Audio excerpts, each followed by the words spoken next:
Hey, what's going on guys? It's SonicFreak here, and in this video I want to talk about the Sonic series and give my standpoint within the series as a whole as of 2019.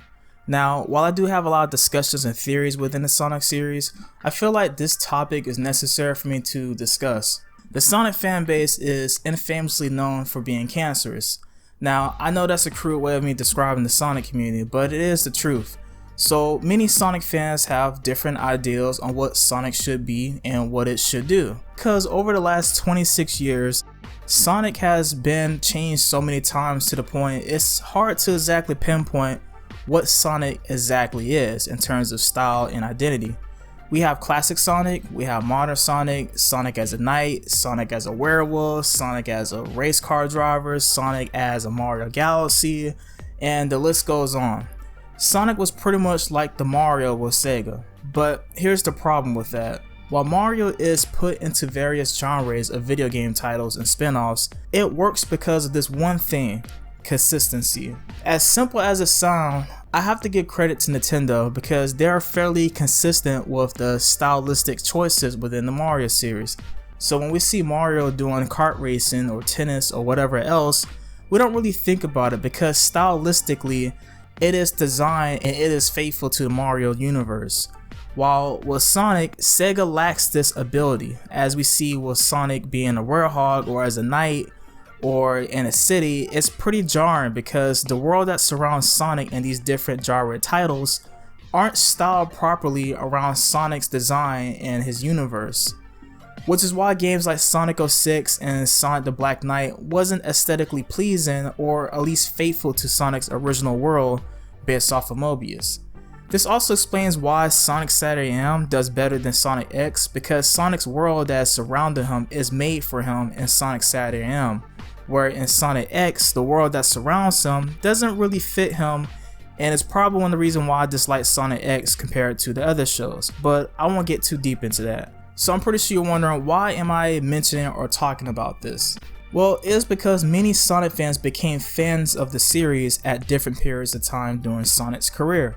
And because each era of Sonic are so bizarrely different from each other, it kind of caused an internal war within the Sonic fanbase, because each Sonic fan have their ideals on what Sonic should be depending on what game they started as. For example, you can have one Sonic fan that started during the Sega Genesis era, known as the Classic era, or you can have a second fan during the pre-modern era with Sonic Adventure.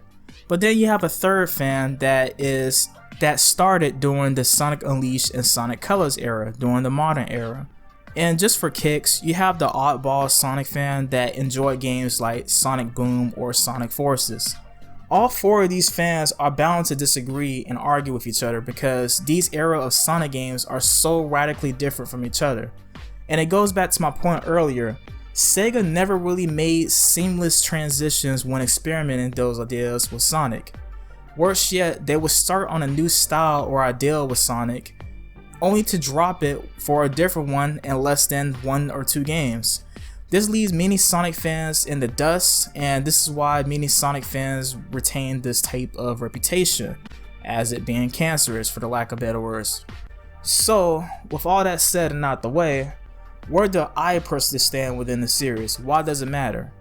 Well, the topic I would choose to talk about within the Sonic series heavily depends on my experience and standpoint within the Sonic series. After all, Sonic has such an influence on my childhood that I came up with the name was SonicFreak. So despite all the different identity changes with Sonic, my loyalty and respect is still there with Sonic. Now, if you want, you can call me a classic Sonic fan. I mean, I started with Sonic back in the Sega Genesis era in the 90s with Sonic 2. And Sonic 2 was not only my first Sonic game, but it was my first video game I ever played as a kid. So from there, it kind of expanded into the Trilogy Genesis series, to the Sega Saturn, to the GameCube, and so on. The rest is history. So I have played and gotten my hands on the majority of all Sonic games in the series, and even through the bad and underrated ones. So I've seen my fair share of all Sonic styles and genres.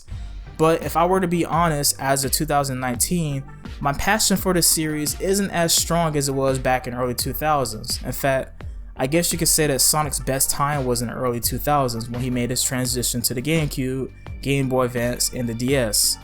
And if I were to be even more honest, these were honestly the best times for Sonic. It was like the golden era for Sonic in the early 2000s. But it's like after they dropped Sonic 06, you know, Sega been on a downward slope to the point where I can't even get excited for any more new releases. I may have a video in the future explaining the mistakes Sega made within the series, but long story short, I think the majority of Sonic fans can agree with me that the quality control is pretty bad. Like, a lot of these games, these Sonic games, feel rushed and just feels like a quick cash grab at times, like Sonic Forces for example. And don't get me wrong, Sonic Mania was an amazing game, but guess what? That was managed by diehard Sonic fans like Christian Whitehead, who also helped Sega port over classic titles to their other devices.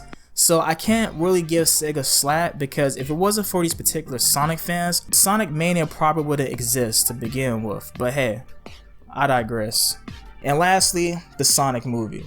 This just further proves my point regarding quality control and cash grabbing. That's all I'm gonna say about this upcoming movie. Like, it's pretty much there. I mean, just look at the style, the idea, and the way they went about with his design. It just feels rushed and just put out there just for quick money. But hey, anyway, am I gonna watch this movie? Sure, because despite Sonic's ups and downs, the series was a large part of my childhood. But am I gonna get excited for it? Nah. Sega just killed my expectations with the Sonic series for obvious reasons. And I guess that can just explain my whole standpoint in a nutshell, is that Sega just killed my expectations. I mean, there's nothing to expect with any more new Sonic games. Like, each Sonic game just seems mediocre to me.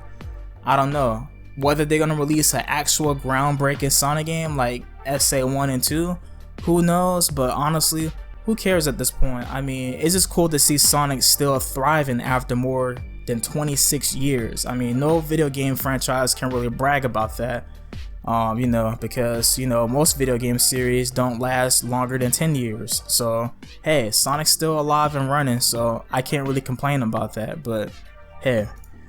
Anyway, that'll be it for this video. I hope this gave you an idea on where I stand with the Sonic series.